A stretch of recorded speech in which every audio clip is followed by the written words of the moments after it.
স্বাগত আজকের বাংলাদেশে। আপনাদের সাথে আছি আমি খালেদ মহিউদ্দিন। শিক্ষা জাতির মেরুদণ্ড, তাই দণ্ড দিয়ে রাখতে হচ্ছে এই কথার মান। রাজধানীর বেসরকারি বিদ্যালয়গুলোয় এবারও মাধ্যমিক পরীক্ষায় নিবন্ধন ফি বাবদ শিক্ষার্থীদের দিতে হচ্ছে অতিরিক্ত অর্থ। নানা কারণ দেখিয়ে নির্ধারিত ফির চেয়ে 3 থেকে 10 গুণ পর্যন্ত বেশি টাকা আদায় করছে বিভিন্ন স্কুল। এইসব স্কুল পরিচালনা কমিটিতে প্রভাবশালী সংসদ সদস্যরা জড়িত থাকায় কোনো ব্যবস্থা নেওয়া হচ্ছে না বলে রয়েছে অভিযোগ। এর মধ্যে আবার গোদের উপর ক্যান্সারের মতো আসছে স্কুলে ভর্তিতে সাংসদ কোটা। বেসরকারি বিদ্যালয়ে ভর্তির নীতিমালা প্রায় চূড়ান্ত করেছে শিক্ষা মন্ত্রণালয়, আর এই সিদ্ধান্তের বিরুদ্ধে হাইকোর্টে রিট করেছে দুটি মানবাধিকার সংস্থা। এই অবস্থা আজকের বাংলাদেশে আমরা খুঁজব কিছু প্রশ্নের উত্তর। স্কুলে অতিরিক্ত অর্থ আদায় বন্ধ করতে কেন ব্যর্থ হচ্ছে সরকার? স্কুলে ভর্তির ক্ষেত্রে কোন যুক্তিতে সাংসদ কোটা রাখতে চায় মন্ত্রণালয়? শিক্ষা প্রতিষ্ঠানকে বিতর্ক ও রাজনীতির বাইরে রাখার উপায় কি? শিক্ষার বাণিজ্যিকীকরণ বন্ধ করতে কতটা আন্তরিক সরকার? জানিয়ে রাখি, আজকের বাংলাদেশে মতামত প্রশ্ন পাঠাতে SMS পাঠাতে পারবেন ইমেল করতে, লিখতে পারবেন ফেসবুক ও টুইটারে। এসব বিষয় নিয়ে আলোচনা করতে আজ স্টুডিওতে আছেন শিক্ষা সচিব, কবি, গবেষক কামাল আব্দুল নাসের চৌধুরী, আছেন ঢাকা বিশ্ববিদ্যালয়ের শিক্ষা ও গবেষণা ইনস্টিটিউট IER এর অধ্যাপক ও সাবেক পরিচালক ডক্টর সিদ্দিকুর রহমান এবং দৈনিক প্রথম আলোর প্রধান প্রতিবেদক শরীফুজ্জামান পিন্টু। স্বাগত আপনাদের। এছাড়া আমরা সরাসরি কথা বলবো রাজশাহী, চট্টগ্রাম ও সিলেট থেকে 3 অভিভাবক মাসুদুল হাসান মুক্তা, প্রণব চৌধুরী এবং ফারুক মাহমুদ চৌধুরীর সাথে। স্বাগত আপনাদেরও। জনাব কামাল আব্দুল নাসের চৌধুরী, আমি একটু জানতে চাইবো যে সাংসদদের জন্য যে বেসরকারি বিদ্যালয়গুলিতে ভর্তির যে কোটা, সেটি আপনারা কবে ফাইনাল করছেন? আপনি কালকে আমরা পত্রিকায় পড়েছি যে আজ আমরা পত্রিকায় পড়েছি আজকালের মধ্যে এটি চূড়ান্ত করার কথা। আপনার প্রশ্নে মনে হচ্ছে যে আমরা বোধহয় আমাদের ভর্তি নীতিমালাটা চূড়ান্ত করে ফেলেছি। তার আগে আমি প্রশ্নটা আপনাকে না ছুড়ে দিয়ে আমি বলি, জি, সেটা হলো যে আসলে আমরা প্রতি বছর ভর্তির একটা নীতিমালা আমরা করি। জি, এই নীতিমালাটা আমরা করি এই জন্যই যে ভর্তির ক্ষেত্রে যাতে আমাদের শিক্ষার্থীদের অসুবিধা না হয় এবং স্কুলগুলো যাতে স্পষ্ট নির্দিষ্ট একটা নীতিমালা পায় যে কাঠামোর মধ্যে তারা ভর্তিটা করতে পারে। তো এই নীতিমালাটা নিয়ে আমরা এর আগেও বসে এবং বিভিন্ন শিক্ষা প্রতিষ্ঠানের প্রধানদের সঙ্গে, শিক্ষাবিদদের সঙ্গে আলোচনা করে আসলে এটা চূড়ান্ত এর আগেও করেছি। এবছরও আমরা সে বিষয়ে গতকাল আমরা বসেছিলাম। আমরা বসে নীতিমালাটা বর্তমান প্রেক্ষাপটে এই নীতিমালায় কোনো কিছু সংযোজন করা প্রয়োজন আছে কিনা, নীতিমালায় কোনো কিছু বাদ দেওয়ার প্রয়োজন আছে কিনা, এই সব বিষয়গুলো আলোচনা করেছি।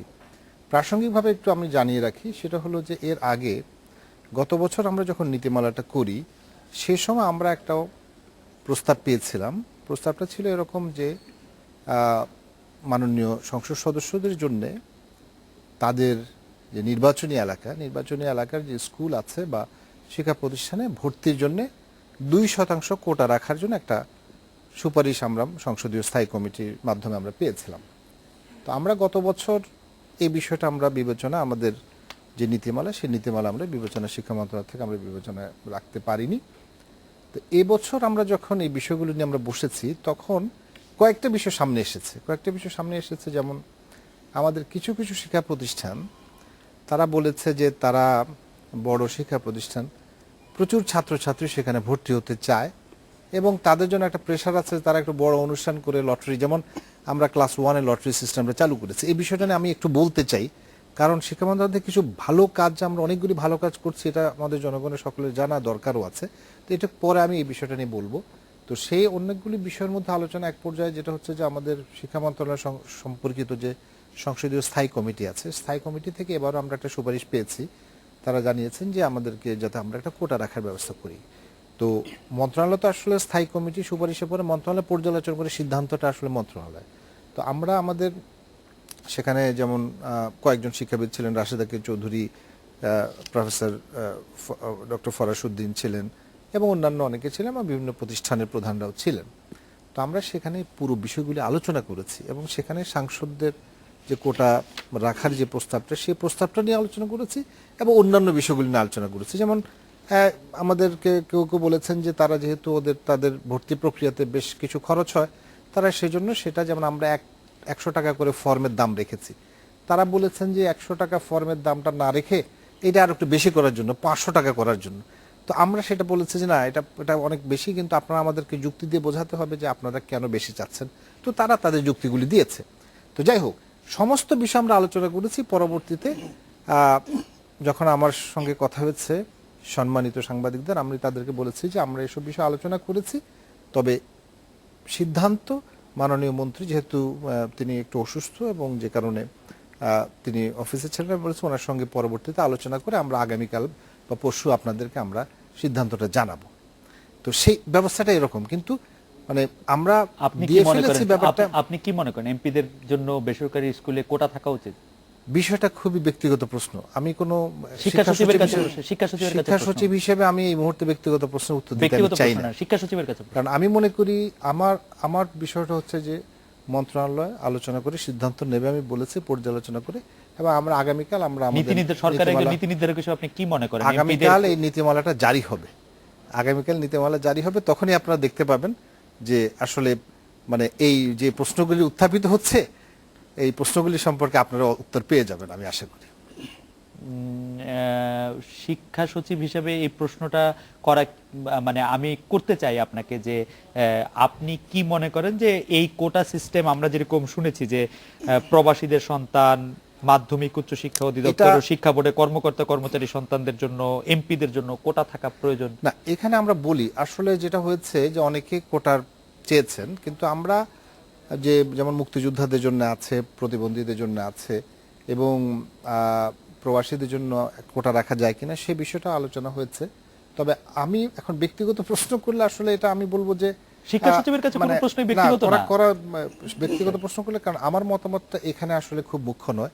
আমি মনে করি যে সকলের সঙ্গে আলোচনা করে যেহেতু আমরা সিদ্ধান্ত নিচ্ছি, সেক্ষেত্রে আমরা বলবো যে আমরা শিক্ষা ক্ষেত্রে আমরা স্বচ্ছতাটা আমরা বজায় রাখতে চাই, আমরা আমাদের ভর্তির ক্ষেত্রে আমরা স্বচ্ছতা বজায় রাখতে চাই, এবং আমাদের শিক্ষার্থীরা যাতে কোনো অসুবিধার মধ্যে না পড়ে সেই বিষয়গুলি আমাদের মাথার ভেতরে আছে, অর্থাৎ সেই বিষয়গুলো আমাদের চিন্তাভাবনার মধ্যে আছে, এবং আমরা একটা যৌক্তিকভাবে আমাদের নীতিমালাটা আমরা প্রতি বছর করেছি, আমরা এবছরে যৌক্তিকভাবে একটা নীতিমালা আমরা প্রণয়ন করবো। এটা আগামীকাল এই নীতিমালাটা আশা করি আমাদের প্রতিষ্ঠানগুলো পাবে। অধ্যাপক সিদ্দিকুর রহমান, একটু মানে আপনি কি মনে করছেন যে এই কোটা সিস্টেমটা সম্পর্কে? গণতান্ত্রিক দেশে সবার সমান অধিকার থাকা উচিত, অতএব কারোর জন্য কোটা রাখা এখানে এই বিষয়টা আসাই উচিত না। আর আমি মনে করি একজন সাংসদ উনি যখন নির্বাচিত হবেন, কে তাকে ভোট দিল কে দিল না এটা বড় কথা না, উনি যখন নির্বাচিত হলেন তখন ওনার পুরো এলাকাটার সবাই দাবি ওনার কাছে সমান থাকবে। তো ওনাকে কোটা দেয়া হলে উনি কোটায় যদি 10 জনকে নিতে পারেন, তাইলে এটা তো হবে অন্যদেরকে ডিপ্রাইভ করে নেয়া, এইটা তো হওয়া উচিত না। ওনার কাছে তো সবাই সমান, এক। আর 2 নম্বর হলো সাংসদ, ওনারা তো আইন প্রণয়ন করবেন, ওনারা তো জনসেবা করবেন, কিন্তু ওইভাবে না, ওইটা তো লোকাল গভর্নমেন্ট করার কথা। তো অতএব গণতান্ত্রিক দেশে সবাই সমান অধিকার থাকবে, এবং ক্লাস 1-এ বাংলাদেশ সরকার যে ব্যবস্থাটা নিয়েছে লটারির মাধ্যমে অত্যন্ত চমৎকার, কারণ কেউই মেধায় খারাপ না।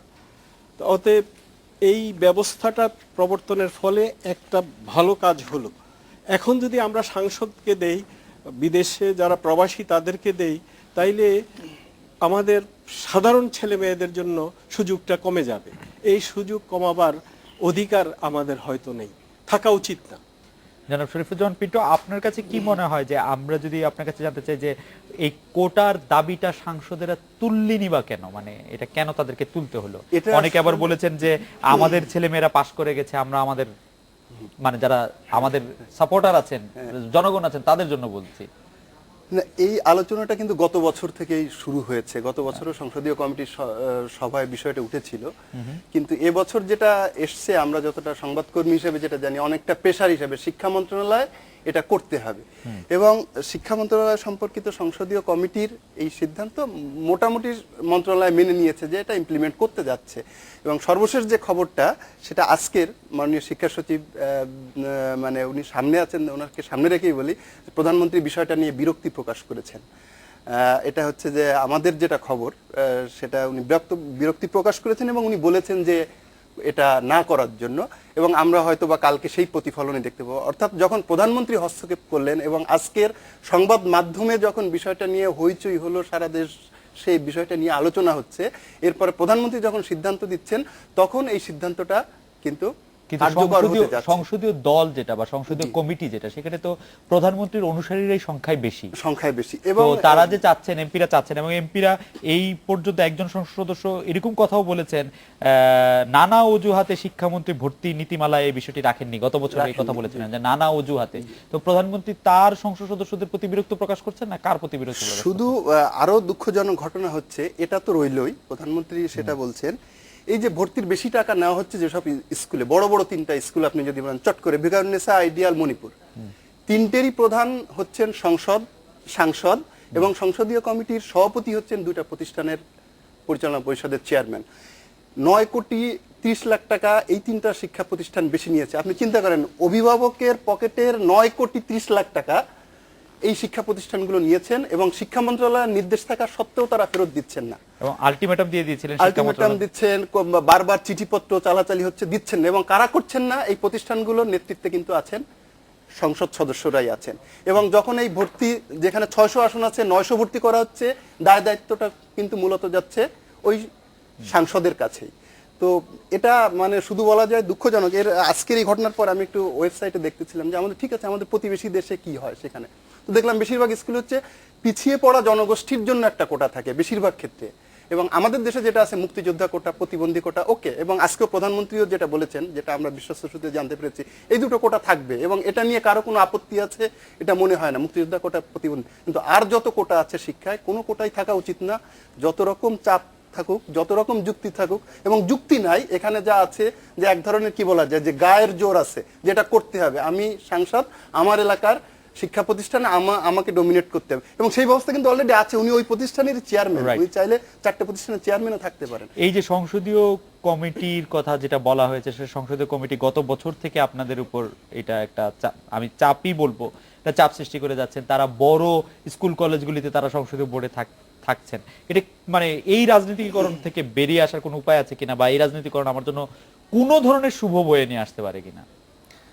আসলে এই বিষয়টা নিয়ে একটা একাডেমিক আলোচনা হতে পারে, তবে সকল ক্ষেত্রে যে বিষয়গুলো, মানে আমি মাননীয় সংসদ সদস্যরা সকলেই যে বিষয়গুলো এভাবে চাচ্ছেন সেরকম নয়। আমরা লক্ষ্য করেছি যে যেমন আমাদের মাননীয় মন্ত্রী, তিনি কিন্তু নিজেও বলেছেন যে যদি এরকম সিস্টেম যদি ইন্ট্রোডিউস করাও হয়, তাহলে তিনি কিন্তু সেই সুবিধাটা নেবেন না। এবং আপনারা লক্ষ্য করবেন যে অনেক সংসদ সদস্য, মাননীয় সংসদ সদস্য আছেন, তারা কিন্তু নিজেরা ব্যক্তিগতভাবে এটা এই ধরনের বিষয়ের মধ্যে তারা নিজেরা জড়াতে চান না। এবং অনেকেই কিন্তু কোনো স্কুল কমিটির সভাপতিও হতে কিন্তু এরকমও অনেকে আছেন, যদিও সংসদ সদস্য 3জন, মানে 3টা স্কুলের বা সেরকম প্রতিষ্ঠানে থাকতে পারেন, সেরকম বিধান আছে। তো অর্থাৎ আমি ঢালাওভাবে আমি কোনো এই বিষয়গুলো আমি এভাবে বলতে চাই না। আমি মনে করি যে আসলে বিষয়টা হচ্ছে যে কোনো স্কুল, যেমন যে অভিযোগটা হয়েছে, আমার মনে হয় যে এটা একটু বলা দরকার যে শিক্ষা মন্ত্রণালয়, আমাদের কাছে অভিযোগ এসেছিল যে বিভিন্ন প্রতিষ্ঠান থেকে অতিরিক্ত অর্থ আদায় করা হচ্ছে। আমরা তখন যে নীতিমালাটা আমরা করেছিলাম, সেখানে একটু আসলে সামান্য যেমন সময়ের একটা বিষয় কাজ করেছে, এবং সেই অজুহাতটা দিয়েই কিন্তু তারা, যখন আমরা নীতিমালাটা মানে করার আগেই বিভিন্ন সময়ের একটা বিষয় কাজ করেছে, এবং সেই অজুহাতটা দিয়েই কিন্তু তারা, যখন আমরা নীতিমালাটা মানে করার আগেই বিভিন্ন জায়গায় ভর্তি প্রক্রিয়াগুলি শুরু হয়ে গিয়েছিল। তো এখন তারা বারবার এই যুক্তিটা দেওয়ার চেষ্টা করছেন যে আমরা টাকা আদায় করে ফেলেছি। কিন্তু আমরা তাদেরকে বলেছি, আমরা শেষ পর্যন্ত আমরা কিন্তু একটা তদন্ত করিয়ে দেখেছি, এবং ঢাকা শহরে আমাদের অফিসাররা গিয়ে দেখেছে আসলে 2-3টা স্কুলের বেশি এই ধরনের অতিরিক্ত অর্থ আদায়ের কিন্তু বড় অভিযোগ সেখানে নেই, 3টি বড় স্কুলে। তো যেই অভিযোগগুলি যেসব স্কুল সম্পর্কে আছে তাদেরকে কিন্তু আমরা বলেছি।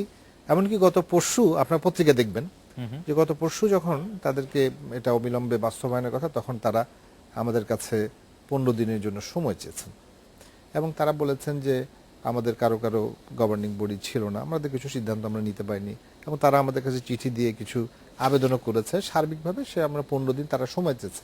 তবে আমরা তাদেরকে বলেছি যে আমরা শিক্ষা মন্ত্রণালয়, আমরা চাই যে, কারণ আমাদের শিক্ষা প্রতিষ্ঠানগুলিতে শুধুমাত্র যে অবস্থাপন্ন মানুষের সন্তানরা পড়ে তা নয়, দরিদ্র সন্তানরা পড়ে, অতএব তাদের প্রতি দেখার কিন্তু আমাদের দায়িত্ব আছে। অতএব এই বিষয়টা নিয়ে কিন্তু আমরা কোনোভাবে আপোষ করতে আমরা চাই না। এবং আপনারা লক্ষ্য করবেন যে আসলে হঠাৎ করে চিন্তাটা হয়তো এরকম হতে পারে যে একটা বিগ ব্যাং থিওরি দিয়ে আপনি সবকিছু বদলে দেবেন যে এতদিন না, বিগ ব্যাং থিওরি না কামাল ভাই। আমরা কামাল আস্তে ভাই, আস্তে আপনি আপনারা চূড়ান্ত লক্ষ্য নোটিশ করবেন, দেওয়ার পর, চূড়ান্ত নোটিশ দেওয়ার পর আপনারা লক্ষ্য করবেন, এক বছর আমি না, বলছি এক বছর। আমি বলছি যে আপনারা লক্ষ্য করুন, আপনারা কিছুদিন পরে আপনারাই বলবেন যে শিক্ষা মন্ত্রণালয় যে তার যে অনুশাসন আমরা এটা সেটা বাস্তবায়ন করতে পেরেছে কিনা। কামাল ভাই, আমরা এটা বলতে চাই, কিন্তু আমরা দেখেছি চূড়ান্ত নোটিশ দেওয়ার পরে এটা এখন দেখা যাক, আরো পর্যন্ত- কিছুদিন আপনারা অপেক্ষা করুন। এবং সেটা ঠিক আছে, আমরা এটা বিরতি নিচ্ছি, বিরতির পর ফিরে এসে এ ব্যাপারে আরো শুনবো।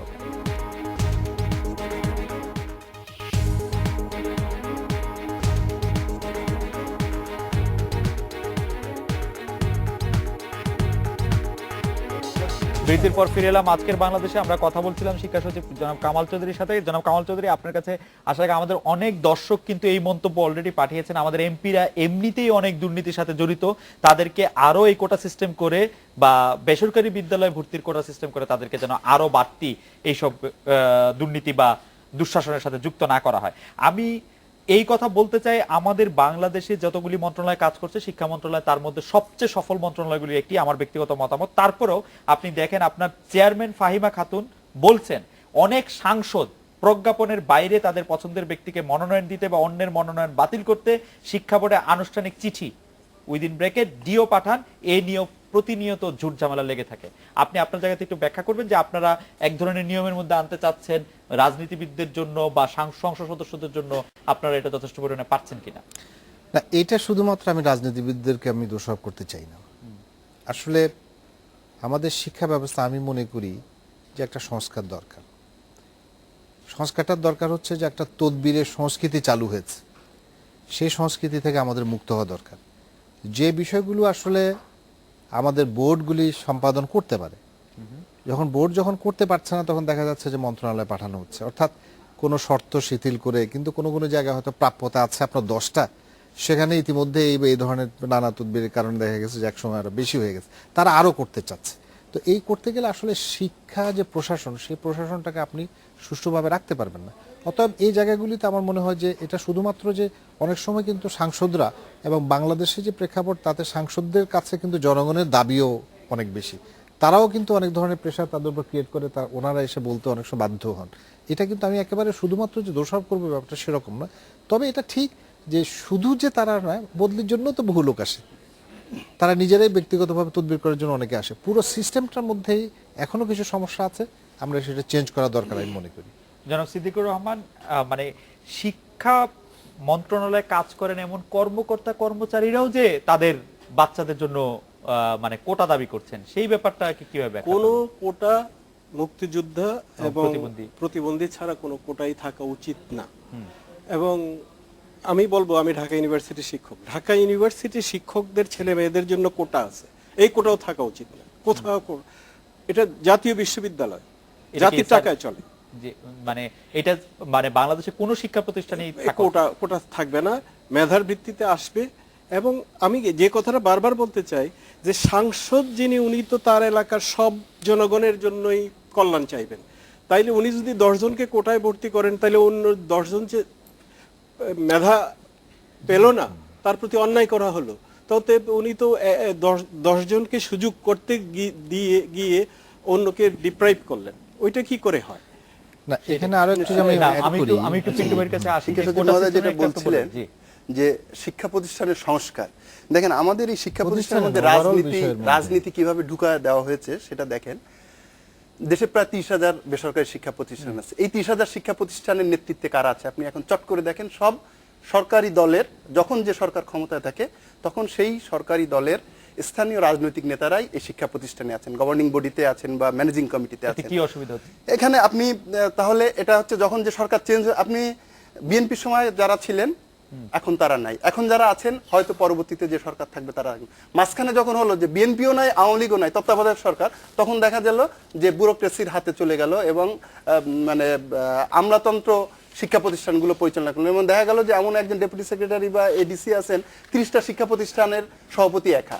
এখনো এমনও আছেন যে আইন করে এখন অবশ্য ঠেকানো হয়েছে যে সর্বোচ্চ 4টে শিক্ষা প্রতিষ্ঠানের সভাপতি থাকতে পারেন। তো একজন এমপি, ওনার কাজ হচ্ছে আইন প্রণয়ন করা, মূল কাজ ওনার, একদম যদি বেসিক কাজ বলেন।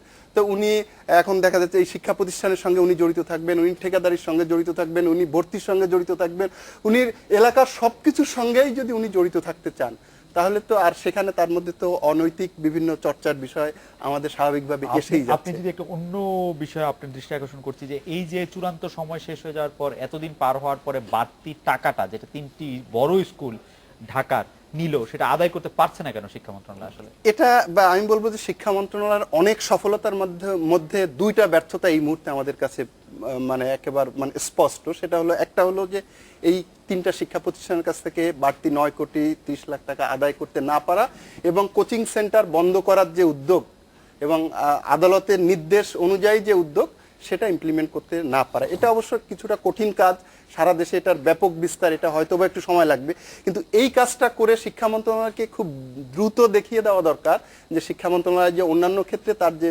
সফলতা, সেই সফলতার ধারাবাহিকতা সে বজায় রাখতে পেরেছে, এটা দেখা দরকার। 2 নম্বর যে কারণে পারেনি হচ্ছে যে আমি তো বললাম যে এই 3টা শিক্ষা প্রতিষ্ঠানের নেপথ্যে আছেন 2জন সংসদ সদস্য যারা খুব আলোচিত সংসদ সদস্য এবং আরেকটু এগোয়ে বললে বলা যায় যে প্রভাবশালী সংসদ সদস্য। তো আমার যেটা ধারণা যে এদের সঙ্গে হয়তো শিক্ষা মন্ত্রণালয় কুলিয়ে উঠতে পারছেন না। যেমন অনেক সময় একজন সাংসদ বলতেছেন যে প্রধানমন্ত্রীর সঙ্গে আমার কথা হয়েছে, তো উনি মিডিয়া স্টেটমেন্ট দিয়ে বলছেন যে প্রধানমন্ত্রীর সঙ্গে কথা হয়েছে, শিক্ষা আমার টাকা ফেরত দিতে হবে। আমরা এই প্রসঙ্গে একটু জনাব শিক্ষা সচিবের কথা শুনবো। আমরা একটু ঢাকার বাইরে দেখে আসি ঢাকার বাইরের অবস্থা। রাজশাহী বিশ্ববিদ্যালয়ের একজন প্রাণ রসায়ন ও অনুপ্রাণ বিজ্ঞান বিভাগের সহকারী অধ্যাপক মাসুদুল হাসান মুক্তার সাথে কথা বলছি। উনি একজন অভিভাবক। জনাব মুক্তা, আপনি কি মনে করেন যে শিক্ষা প্রতিষ্ঠানে বেসরকারি বিদ্যালয়ে এমপিদের কোটা থাকা উচিত বা অন্য কারোদের শিক্ষা প্রতিষ্ঠানে কর্মকর্তা কর্মচারীদের? জনাব মুক্তা। না, জি এই ব্যাপারটা নিয়ে আমি আসলে খুবই উদ্বিগ্ন। তো প্রথমে আমাদের একটা জিনিস মনে রাখা উচিত যে আমরা কি আমার দেশের একজন অভিভাবক হিসেবে বলছি, সব ছেলে মেয়ের শিক্ষাকে কি আমি মানে কনফার্ম করতে পেরেছি, তাদেরকে সবাইকে কি স্কুলে দিতে পেরেছি? আমরা তো সেটাই প্রথমে পারিনি। সবার শতভাগ শিক্ষার সুবিধাটা আমরা যেহেতু করতে পারিনি, সেক্ষেত্রে অতিরিক্ত আরও 2% কোটা যদি যুক্ত হয় তো সেটা তো আমাদের উপরে মানে মরার উপরে খাড়ার ঘাড় মতো মনে হয়। তো একজন জনপ্রতিনিধির কাছে আমরা আসলে কি আশা করি?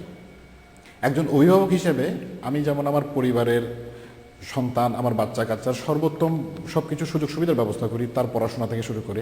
তো অনুরূপভাবে আমি মনে করি যে একজন জনপ্রতিনিধি যাকে বলছি, তার মানে জনগণের সুখ দুঃখ সব ধরনের সুযোগ সুবিধাও অনেকটা তার উপরে বর্তায়।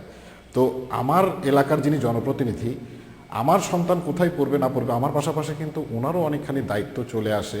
তো সেক্ষেত্রে উনি যদি নিজের সন্তানেরই বা নিজের লোকজন নিয়েই চিন্তা করেন, সেক্ষেত্রে অভিভাবক হিসেবে আমরা কার কাছে যাব? কারণ প্রথম অভিযোগ কিন্তু যারা মুক্তা, আপনাকে ধন্যবাদ, আপনার বক্তব্য পরিষ্কার। চট্টগ্রাম থেকে প্রণব চৌধুরীর মতামত জানতে চাইবো এই সম্পর্কে যে শিক্ষা প্রতিষ্ঠানে বেসরকারি বিদ্যালয়গুলিতে এমপিদের কোটা থাকা উচিত কিনা। প্রণব চৌধুরী।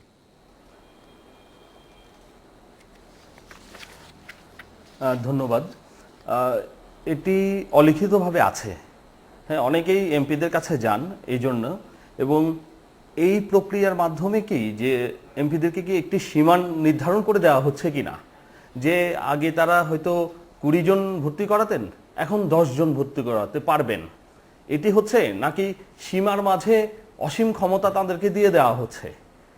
এবং ভয়ঙ্কর যে বিষয়টা সেটা হচ্ছে এই শিশুগুলো একটি অসম্মানজনক প্রক্রিয়ার মাধ্যমে বড় হবে এবং তাদের মধ্যে হীনমন্যতা কাজ করবে, নয়তো ওই যে আমাদের কোনো এমপিদের মতো মানে প্রভাবশালী হবে, সে বলতে পারবে যে আমি তো এমপির কোটায় ভর্তি হয়েছি।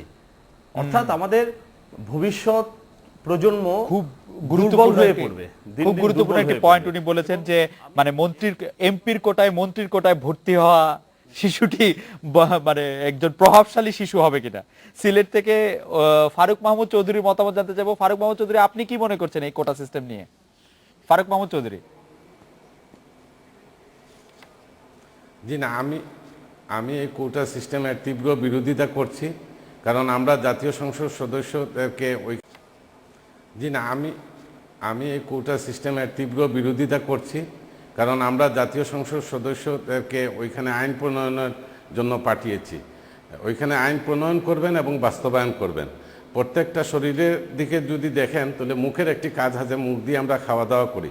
এটা যদি আপনি কান দিয়ে খাওয়া দাওয়ার ব্যবস্থা করেন তাহলে একটা লোকের যে অবস্থা হবে, এইখানে এই কোটা সিস্টেমটা এমপিদেরকে দিলে তাই হবে। এবং আমি মনে করি একমাত্র প্রতিবন্ধী যারা আছে তারা এবং এই আদিবাসী যারা আছে তাদের জন্য কোটা রাখার জন্য, এছাড়া অন্য আর কারোর জন্য কোনো কোটা রাখা যেন না হয় আর কি। জনাব ফারুক চৌধুরী আপনাকে ধন্যবাদ। জনাব কামাল চৌধুরী, আপনি শুনছিলেন যে সারা দেশের থেকে এদের, আমি সাথে আরেকটু যুক্ত করতে চাই যে গতকাল আপনি গণমাধ্যমে বলেছিলেন ওই যে Motijheel ideal school and college, Viqarun school college এবং মণিপুর স্কুল সম্পর্কে যে এই সময়ের মধ্যে টাকা ফেরত বা সমন্বয় করতে হবে, এরপরও মন্ত্রণালয়ের নির্দেশ পালন না করলে তাদের বিরুদ্ধে ব্যবস্থা করা হবে। সমন্বয়ের সুযোগ দিয়ে কি তাদের এক ধরনের ছাড় দেওয়া হয়েছে কিনা আমাদের কিছু দর্শক ব্যাপারটাকে বলছেন, এবং সমন্বয়টা কিভাবে হবে আসলে? এটা হচ্ছে যে আসলে মানে এর আগে দু একটা কথা হয়েছে, তবে যেহেতু আপনি প্রশ্নটা করেছেন আমি একটু বলি।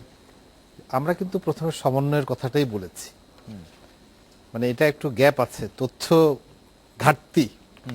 সেটা হচ্ছে যে আমরা যখন প্রথম আদেশটা জারি করেছিলাম আমরা সমন্বয় করার জন্যই বলেছি, টাকা ফেরত দেওয়ার জন্য বলিনি। খেয়াল করেন আমার কথাটা স্পেসিফিক ভাবে। সমন্বয়টা কিভাবে হবে? যদি কোনো শিক্ষার্থীর কাছ থেকে অতিরিক্ত অর্থ আদায় করে থাকে তাহলে তার বেতন বা অন্যান্য যে মানে সামনে যে সে বেতনটা দেবে এগুলির সঙ্গে সে সমন্বয় করবে, এটা বলেছি। সমন্বয়ের পরেও যদি অতিরিক্ত অর্থ থাকে সেটা ফেরত দেবে, বিষয়টাকে এভাবে বলা হয়েছে। অতএব দুটো বিষয় মানে সমন্বয় এবং ফেরত দুটোই কিন্তু ঠিক। কিন্তু এখন আপনি যেটা বলছেন মনে হচ্ছে যে বিষয়টা বোধহয় এখন সমন্বয়ের নির্দেশ দিয়েছেন, আমরা একেবারে শুরুতেই তাই সমস্যা আছে যে 40,000 টাকা যদি কেউ নিয়ে থাকে এটা সমন্বয়টা কিভাবে হবে? সমন্বয় করতে পারবে, অনেক সময় লাগবে, হয়তো তার বলি এডুকেশন আমরা লাইফ শেষ আসলে হয়ে যাবে। সমস্ত কিছু বাস্তববাদী হয়ে কিন্তু বিবেচনা করা উচিত। মানে সবকিছুর মধ্যে যদি আপনি মনে করেন যে হঠাৎ করে সবকিছু করে ফেলতে পারবেন, হাজার বছরের সংস্কারকে আপনি বদলে ফেলতে পারবেন, তো সেই জায়গাটা একটু চিন্তা ভাবনা করে অগ্রসর হওয়ার দরকার আছে। আমরা যখন দেখলাম যে অতিরিক্ত অর্থ যে আদায় হয়েছে, এই অতিরিক্ত অর্থ আদায় কিন্তু বহু বছর ধরেই কিন্তু এই প্র্যাকটিসটা চলছে, সেটাকে আমরা বন্ধ করার যখন আমরা উদ্যোগটা নিলাম তখন আমরা দেখলাম যে অতিরিক্ত অর্থ যেটা আদায় করেছে ঠিক আছে, আমরা তাদেরকে দুটো সুযোগ একসাথে দিই। একটা হচ্ছে যে অতিরিক্ত অর্থ যদি সে আদায় করে থাকে তাহলে পরবর্তী বেতনগুলির সঙ্গে সে যতটুকু সমন্বয় করতে পারবে ততটুকু সমন্বয় করবে, বাকিটুকু করলো না কেন? এখন যে করলো না কেন সেইটা নিয়ে আপনি প্রশ্ন করতে পারেন। মানে সমন্বয় করার কথা থাকলে তো আর করলো না কেন? এখন আমরা দেখেছি, আমরা যখন আমরা অন্যান্য স্কুলগুলি যেখানে আরো কিছু কিছু অন্যান্য স্কুলও নিয়েছিল কিন্তু তারাও কিন্তু সেগুলি সমন্বয় করেছে, কিন্তু বেশি অর্থ যেখানে আদায় হয়েছে সে কয়েকটা স্কুল এখনো বাকি আছে। তো তাদেরকে পরবর্তীতে আমরা আবার নোটিশ দিয়েছি এবং আমি যেটা বললাম যে গত পরশু তারা আমাদের কাছে 15 দিন সময় চেয়েছে এবং আপনারা একটু অপেক্ষা করুন, আমরা আমাদের পরবর্তীতে আমি আশা করি যদি আমরা যদি ব্যর্থ হই এই জায়গায় সেখানে অবশ্যই আপনারা প্রশ্ন তুলতে পারবেন। আর আরেকটি বিষয় আমি বলি, এটা একটু বলা দরকার, যে কোচিং বাণিজ্যের বিষয়ে পিন্টু যেটা বললেন যে আমরা এখানে ব্যর্থতা, আমি কিন্তু এটা মোটেই ব্যর্থতা মনে করি না। আমি মনে করি যে কোচিং বাণিজ্যের বিরুদ্ধে শিক্ষা মন্ত্রণালয় যে অবস্থান নিয়েছে বাংলাদেশের ইতিহাসে শিক্ষা মন্ত্রণালয়ের এটা হচ্ছে সবচেয়ে সাহসী উদ্যোগের একটি। এটা এই জন্য আমি বলবো যে আজ পর্যন্ত কেউ এই সাহসটা করেনি, কিন্তু আমরা এটা বিরতি নিচ্ছি। আমরা এটা বিরতি নিচ্ছি। প্রফেসর সিদ্দিকুর রহমানের মন্তব্য কোচিং বাণিজ্য সম্পর্কে একটু এটা আমাকে শেষ করতে এটা বিরতি নিচ্ছি।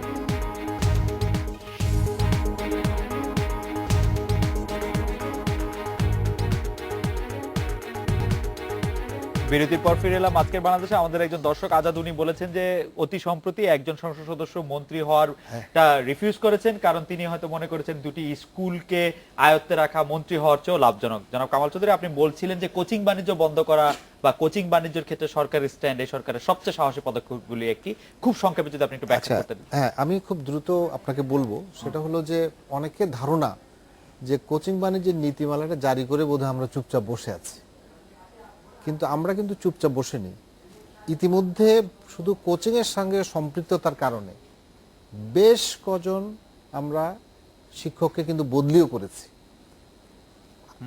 আমরা এর মধ্যে নোটিশ গিয়েছে কয়েকটা স্কুলে এবং তাদের শিক্ষকদের নাম দিয়ে নোটিশ গিয়েছে। আমাদের টিম বিভিন্ন জায়গায় গিয়ে ঘুরে দেখে এসেছে। আমরা মনে করি যে আমরা কিছু কিছু কিন্তু প্রিলিমিনারি উদ্যোগগুলি আমরা নিচ্ছি এবং এটা কিন্তু একটা ভালো ফলাফল। অনেক জায়গায় কিন্তু কোচিং এর বিষয়ে, যেমন একটা জেলা থেকে একজন জেলা প্রশাসক আমাকে নিজে বলেছেন যে আপনাদের এটা পরে আমরা সবাই একেবারে পুরো কোচিং আমরা সমস্ত জায়গায় বন্ধ করে দিয়েছি। অর্থাৎ আমরা কিন্তু খেয়াল করবেন আমরা স্কুলে কোচিংটা বন্ধ করিনি, আমরা বলেছি যে কোচিংয়ে স্কুলের শিক্ষক ছাত্রদেরকে, নিজের শিক্ষার্থীদেরকে বা ছাত্রছাত্রীদেরকে না পড়িয়ে অন্যখানে গিয়ে যাতে করে সে কোচিং এই ব্যবসার সঙ্গে জড়িত হতে না পারে। তো আমরা সেই জায়গাটা আমরা এনশিওর করতে চাই এবং সেজন্য আমরা কিন্তু সুচিন্তিতভাবে অগ্রসর হচ্ছি এবং আমাদের কিছু কিছু উদ্যোগের কারণে এখন কিন্তু অনেক জায়গায় কিন্তু যারা করছে তারা লুকিয়ে লুকিয়ে করছে, অতএব সেটাও কিন্তু ভবিষ্যতে আশা করি সম্ভব হবে না। স্যার এই সম্পর্কে যদি একটু বলতেন। হ্যাঁ, কোচিং আমি বলবো এই সরকারের একটা বড় অ্যাচিভমেন্ট হচ্ছে যে যে বিষয়গুলি সমাজে প্রসারিত হচ্ছিল, দুর্নীতি, ওইটাকে অন্তত জনসম্মুখে তুলে নিয়ে আসছে। এই যে কোচিং বাণিজ্য দিন দিন প্রসারিত হচ্ছিল, এক। 2 নাম্বার হলো এই আপনার ছাত্র ভর্তির ব্যাপারটাও এই সরকারই কন্ট্রোল করতেছে। ছাত্রদের থেকে অধিক টাকা নেয়া, আমি কিন্তু আর সরকারের কিন্তু পক্ষে করেনি। বলছি না, ছাত্রদের থেকে অধিক টাকা নেয়া এটা কিন্তু অনেক দিন চলে আসছে, এখন এটাকে অ্যাড্রেস করা হচ্ছে। আরেকটা কথা কালকের পত্রিকাও আছে, এই যে ছাত্ররা এসএসসি পরীক্ষা দিবে এখন ফি নেওয়া হচ্ছে, কোন কোন স্কুল কিন্তু বেশি ফি নিচ্ছে। আমি এই বিষয়টা নিয়ে আমি একটু বলি, বোধহয় এটা অনেকেই জানতে চান। সেটা হচ্ছে যে আসলে এসএসসি পরীক্ষা পত্রপত্রিকাতে ছাপা হয়েছে, জি, ইতিমধ্যে আমরা কিন্তু আমাদের টিম পাঠিয়েছি যে কোথায় কোথায় কারা কত বেশি টাকা নিচ্ছে এবং কেন নিচ্ছে সেটা একটা আমরা দেওয়ার জন্য, এবং এটা তথ্যটা আসার পরে আমরা দেখব যে যদি যারা যারা বেশি নিচ্ছে আমরা তাদের বিরুদ্ধে ব্যবস্থা নেব। তবে কারণ হচ্ছে যে কিন্তু আপনার ব্যবস্থা নিতে 900, তো আমি বলি না একদিনের মধ্যে না, বছর খানেক দেরি হয়ে যাবে। না বর্ষাকাল দেরি হবে না। একটা জিনিস হচ্ছে যে আপনি একটা অভিযোগ করলেন, যেমন ধরেন অনেকগুলি অভিযোগ অনেক সময় পাওয়া যায় কিন্তু গিয়ে আবার দেখা যায় সত্যতা পাওয়া যায় না। যেমন আমাদের এখন যেমন সায়েন্সে আপনার যে মানে ফর্ম ফিল আপের ক্ষেত্রে আসলে 1400 টাকার মতো লাগে, এখন সেটার সঙ্গে অনেকে দেখা যাচ্ছে যে তাদের অন্যান্য বেতন আপনার যেমন বছরে আরো মার্চ পর্যন্ত বেতন টেতন এগুলি অ্যাড করে দিচ্ছে, তো সেরকম কিন্তু তারপরেও অতিরিক্ত যারা নেবে অবশ্যই আমরা সেসব আমরা বিষয়গুলি দেখব। জি, আচ্ছা, স্যার, আপনি যে বলতেন। কথাটা বলছিলাম, আমাদের শিক্ষাক্ষেত্রে যেসব ম্যাল প্র্যাকটিস আছে এগুলি আমরা বন্ধ করার জন্য সরকার পদক্ষেপ নিচ্ছে, কিন্তু আরো বেশ কিছু রয়ে গেছে, এগুলিও আমাদের ধরতে হবে। যেমন নাকি একটা অত্যন্ত বড় কাজ হচ্ছে এসএসসি পরীক্ষায় বা এইচএসসি পরীক্ষায় 500 টাকা দিলে আপনি 25-এ 25 পাবেন প্র্যাকটিক্যালি। ওইটা আমরা বন্ধ করার চিন্তা ভাবনা করছি। মন্ত্রী মহোদয়, সেক্রেটারি মহোদয় আমাদেরকে দায়িত্ব দিয়েছেন এবং এটা হবে ইনশাল্লাহ। কারণ আমরা চাচ্ছি যে টিচাররাই অ্যাসেস করবে, টিচাররাই ছাত্রদেরকে পড়ায়, তারাই মূল্যায়ন করবে। কিন্তু তাদের হাতে যদি আমরা সব বিষয়ে ছেড়ে দিতে যাই তাইলে যে ম্যাসাকার হবে, তার আগে আমাদেরকে বন্ধ করতে হবে যে টাকা নিয়ে 25-এ 25 দেয়াটা। হ্যাঁ অবশ্যই। এবং না, কোচিং নিয়ে একটা আমি মনে হয় যে মানে সবচেয়ে আগে ধন্যবাদ জানাতে হয় যে আমাদের উচ্চ আদালতকে, এবং উচ্চ আদালত রাশেদা কে চৌধুরী সহ কয়েকজন একটা রিট আবেদন করেছিলেন কোচিং নিয়ে। উচ্চ আদালত অর্ডার দিয়েছেন এবং শিক্ষা মন্ত্রণালয় সুন্দরভাবে সুষ্ঠুভাবে সেই অর্ডারটা ক্যারি অন করেছেন, মানে অর্ডার ইস্যু করেছেন যেটা বন্ধ করতে হবে। এখন বিষয়টা হচ্ছে আমাদের এতদিনে হয়েছে যে লেখাপড়া ক্লাসরুম থেকে কোচিং সেন্টারে চলে গেছিল, এখন চট করে কোচিং সেন্টার বন্ধ করে দেওয়ার মানে হচ্ছে যে এখানে আপনার ভ্যাকুয়াম হয়ে যাচ্ছে। ক্লাসরুমের লেখাপড়া একদিকে ফিরায় আনতে হবে, কোচিং সেন্টার বন্ধ করতে হবে। এখন একসঙ্গে যেটা হয়েছে, আবার এখানে দেখা গেছে যে কোচিং বন্ধের নীতিমালা জারি করার পরে কিছু কি বলা যায় যে অসঙ্গতি তৈরি হয়েছে, যে শিক্ষা প্রতিষ্ঠানে কোচিং চালু হবে, এখন একটা ছেলে 2টা পর্যন্ত ক্লাস করার পরে আবার যদি ওই শিক্ষা প্রতিষ্ঠানের শিক্ষকের কাছে যদি কোচিং চালু হয় তো সে খাবে কখন, রেস্ট নেবে কখন, তো সেখানে একটা মানে বাস্তব একটা অসঙ্গতি সেখানে তৈরি হয়ে আছে। এই বিষয়গুলো অ্যাড্রেস করা আমার খুবই মনে হয় যে জরুরি। এই বিষয়গুলো অ্যাড্রেস করা হবে। আমাদের দর্শকদের একটা বড় অংশ, আমি এটা এতক্ষণ একটু মনোযোগ এক দিয়ে মিনিটে বলে দিই।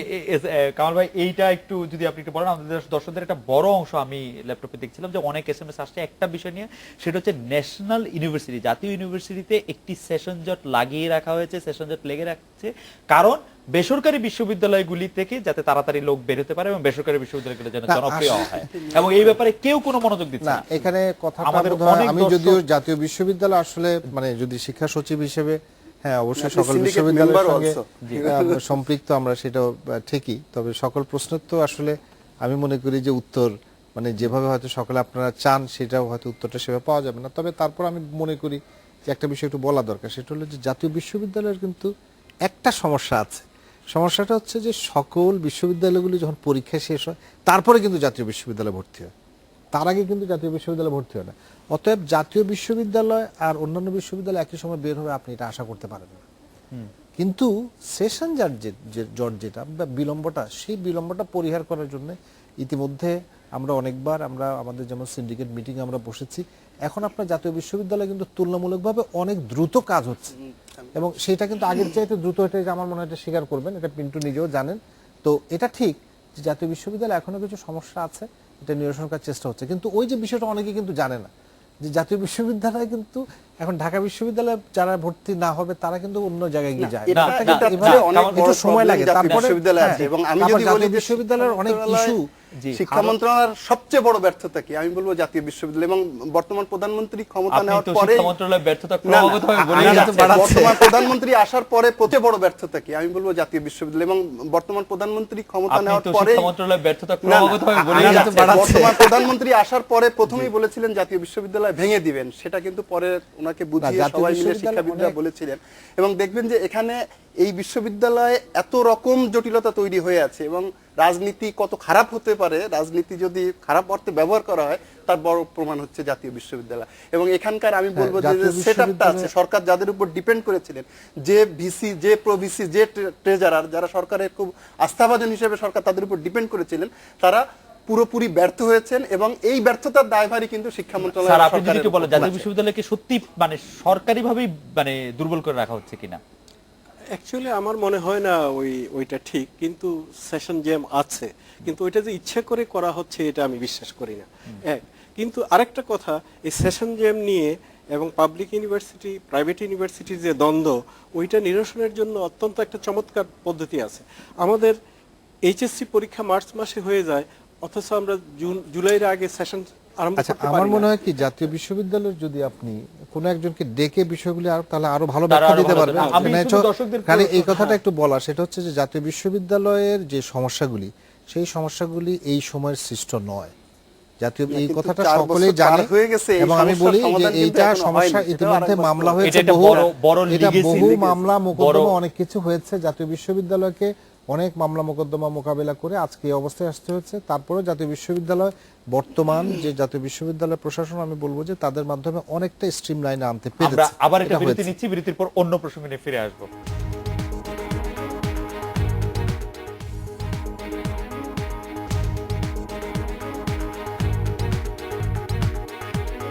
বিরতির পর ফিরে এলাম। আজকের বাংলাদেশে আমাদের একজন দর্শক জানতে চাইছেন যে আপনি কোচিং সেন্টার নিয়ে বলছিলেন, কোচিং বাণিজ্য নিয়ে বলছিলেন, তো উনি জানতে চাইছেন যে ছাত্ররা যে এখন কোচিং করাচ্ছে সেটা কি শিক্ষকদের কোচিং এর চেয়ে ভালো কিনা?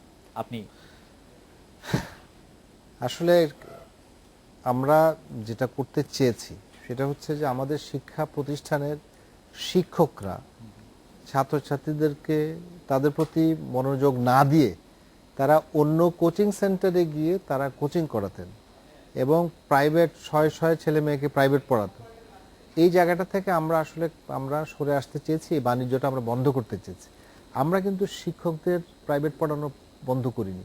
আমরা কিন্তু বলেছি যে স্কুল তার শিক্ষার্থীদের জন্য আলাদাভাবে কোচিংয়ের ব্যবস্থা করবে। তো সেই ব্যবস্থাটা তো স্কুল একটা সময় নিয়ে একটা সময় অবশ্যই খাবার দাবারের সময় তার বাদ দিয়ে মানে অবশ্যই সেটা তো থাকবেই সেটা করে। কারণ যেই ছেলেটা গিয়ে সে লেখাপড়া করে স্কুল থেকে গিয়ে কোচিং সেন্টারে গেলেও তো ওই একই দিনে তাকে তো তার ওই সময়টা দিতে হচ্ছে। ঠিক একইভাবে কিন্তু শিক্ষক মানে স্কুলগুলোকে আমরা বলেছি যে তারা একটা ফি আদায় করতে পারবে এবং সেভাবে তারা স্কুলে অতিরিক্ত সময় পড়াবে।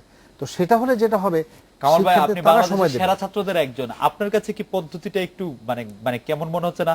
আমি স্কুল করে গিয়ে এসে আবার খাওয়া দাওয়া করে এসে আবার ওই একই ক্লাসে একই সহপাঠীদের সাথে একই শিক্ষকের কাছে আবার কোচিং না করব? না, এটা হঠাৎ করে মনে হচ্ছে, কিন্তু আপনাকে এই অনিয়ম থেকে, এই ধরনের দুর্নীতি থেকে এবং মানে শিক্ষকতার নামে বাণিজ্য থেকে যদি মুক্ত হতে হয়, এটা থেকে এই মানে ধারণাটাকে কোচিংটাকে প্রাতিষ্ঠানিকীকরণ করতে হবে। এই ধারণাটাকে আপনাকে বের হয়ে আসতে হবে। আপনার অতিরিক্ত ক্লাস করার আমরা সুযোগ তৈরি করে দিয়েছি, এ থেকে শিক্ষকরাও কিন্তু কিছু অর্থ পাবে, সেটাও আমরা কিন্তু ব্যবস্থা যদি করেছি। ভালো লেখাপড়া চলে, এই শিক্ষকই যদি ক্লাসে ক্লাসে পড়াতে পারে। এবং ক্লাসে যদি শেখা হয়ে যায়, তাহলে কোচিং এর দরকার হবে না। আর কোচিং ওই স্কুলেও যদি হয়, ছাত্রকে অতিরিক্ত পয়সা দিতে হচ্ছে।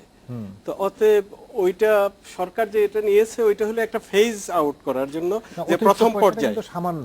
সামান্য যেমন আমরা বলেছি হলেও যে 300 টাকা একটা সাবজেক্টে কিন্তু মোট 1200 টাকা কিন্তু হিসেবে আমি করতে হবে সকালবেলা না। ক্লাসে পড়েছি বাংলা প্রথম পত্র, আবার এসে কোচিং এ বাংলা প্রথম পত্র। না, অনেক সময় দুর্বল ছাত্রদের জন্য তো অ্যাড্রেস করার বিষয় আছে, কিন্তু আমার কাছে যারা পড়বে না, সব সমস্যার একটাই মানে সব সমাধানটা হচ্ছে ক্লাসরুমে লেখাপড়াটা ফিরায় নিতে হবে। হ্যাঁ, এটাই। যেটা ওইটাই। বছরের পর এটাই বছর হচ্ছে ধরে বড় ক্লাসরুমের কথা। বাইরে চলে গেছে, সেই লেখাপড়াটাকে ক্লাসরুমে আমরা ফিরায় সেটা আনতে আগে হবে। ক্লাসের এবং ভেতরে রাখি, এটা যদি তারপর- এনশিওর করা যায়, এটা যদি এনশিওর করা যায়, এটা যেমন আমরা চেষ্টা আমি করব। জানি আমার ওই একদিন আমার এক রিলেটিভ বলছেন তার বাচ্চা ক্লাস 8-এ পড়ে, সে স্কুলে যায় না, কোথায় যায়? কোচিং সেন্টারে যায়। কেন? বলে একটা সরকারি স্কুল, বড় স্কুল, নামকরা স্কুল, বাট সে ক্লাস করে না, কোচিং সেন্টারে যায়, 2টা কোচিং সেন্টারে যায়। তো এটা কিন্তু এই একটা চিত্র না, এটা হাজার হাজার এটা লাখ লাখ এখনো এই কোটি কোটি চিত্রটা অনেক চিত্র জায়গায় এরকম, আছে, এটা কিন্তু বন্ধ করতে চাই। কোচিং নির্ভরতা হয়ে গেছে, যে কোচিং এ না গেলে কিছু হবে না, ভর্তি পরীক্ষাও হবে না, একাডেমিক মানে পরীক্ষাও হবে না, সব জায়গায় যেন মানে হায়ার এডুকেশনে ভর্তি হবে না, সব জায়গায় যেন কোচিং সেন্টারে একটা দৌরত্ব প্রতিষ্ঠিত জনাব হয়ে কামাল গেছে। চৌধুরীর কাছে শেষ প্রশ্ন 30 সেকেন্ডে শুনবো। বিএনপি প্রতি বেসরকারি শিক্ষক নেতা সেলিম ভুঁইয়া গত বছরই প্রথম আলোকে বলেছিলেন, এই বছর আবার বেশ কিছু সাংবাদিককে বলেছেন যে সাংসদ বা স্থানীয় সরকারি নেতার মতের বাইরে যাওয়ার ক্ষমতা একটি প্রতিষ্ঠান প্রধানের নেই, চাকরিচ্যুতির কয়েকশো ঘটনা তার কাছে রয়েছে। এ থেকে রেহাই পাওয়ার উপায় কি, বা এ থেকে রেহাই পাওয়ার কোনো উপায় আদৌ আছে কিনা? এটা বোধহয় তিনি তার অভিজ্ঞতা থেকে বলেছেন। জি। তার অভিজ্ঞতা তো আর আমি শেয়ার করতে পারবো না। জি। তিনি নিজেও একটি রাজনৈতিকের সঙ্গে সম্পৃক্ত আছেন। জি, বিএনপির তার সাথে- দৃষ্টিকোণটা তো সেরকম হতে পারে। জি। তো সেটা অভিজ্ঞতা থেকে তিনি বলতে পারেন। এবং আসলে আমি আগেই বলেছি যে ওভারঅল আমাদের একটা সংস্কার তো প্রয়োজন। আমিও নিজেও মনে করি যে যাতে করে শিক্ষাক্ষেত্রে সত্যিকার অর্থে আমরা শিক্ষার পরিবেশটা আমরা উন্নত করতে পারি। তো আমরা বর্তমান সরকার কিন্তু অনেকগুলো উদ্যোগ নিয়েছে। এখন কিন্তু তুলনামূলকভাবে আগের চাইতে আমি বলবো যে অনেক বেশি শিক্ষাক্ষেত্রে আমরা মানসম্মত শিক্ষা এবং বিস্তারের যে এই- চেষ্টাটা এবং- সেটা দৃশ্যমান এবং এবং অনেক পরিবর্তনও হয়েছে, একেবারে এবং দৃশ্যমান হয়ে হঠাৎ উঠেছে। করে চাকরিচ্যুতির ঘটনা আর ঘটবে না, হঠাৎ- বা এই সরকারের আমলে ঘটছে না। না, চাকরিচ্যুতি, শিক্ষকদেরকে হঠাৎ করে চাকরিচ্যুতি, আমার মনে হয় যে এটা তো শিক্ষা প্রতিষ্ঠানগুলি ম্যানেজিং কমিটির মাধ্যমে তারা পরিচালিত হয়। এখন ম্যানেজিং কমিটি যদি কাউকে চাকরিচ্যুত করে, তারা তো আমাদের কাছে আসতে পারে, মামলা মোকদ্দমা করতে পারে, বহু বিষয় না, আছে। ওই যে অতএব যেটা হয় সেটা তো যে আমি শিক্ষা প্রতি ওই একই কথা, যে specific শিক্ষা প্রতিষ্ঠানের case ছাড়া বলতে পারবো রাজনীতিটা এমন ভাবে ঢুকে গেছে যে কোনো এমপি যদি চান যে ওই প্রধান শিক্ষক বা ওই প্রিন্সিপাল এই আমার মতাদর্শের সঙ্গে মিল নাই বা আমার কথা শুনছে না, আমার কথা অনুযায়ী ভর্তি করছে না, তাহলে আমি তাকে রাখবো না। এবং আমার সাঙ্গপাঙ্গরাই তো আছে গভর্নিং বডিতে, তারাও সরকার দলীয় বা আমার সমর্থক, তো আমরা তাকে মিলে বের করে দিব। সে এখন আমরা বাইরে চাইবো গিয়ে যে এই অবস্থার ঘুরে অবসান বেড়াবে। ঘটুক। হ্যাঁ। আজকের অনুষ্ঠানে আসার জন্য যারা কামাল চৌধুরী, জনাব সিদ্দিকুর রহমান, জনাব শরীফুজ্জামান পিন্টু, আপনাদের অনেক ধন্যবাদ। এই ছিল আজকের বাংলাদেশে। দেখা হবে আগামীকাল এই সময়। শুভরাত্রি।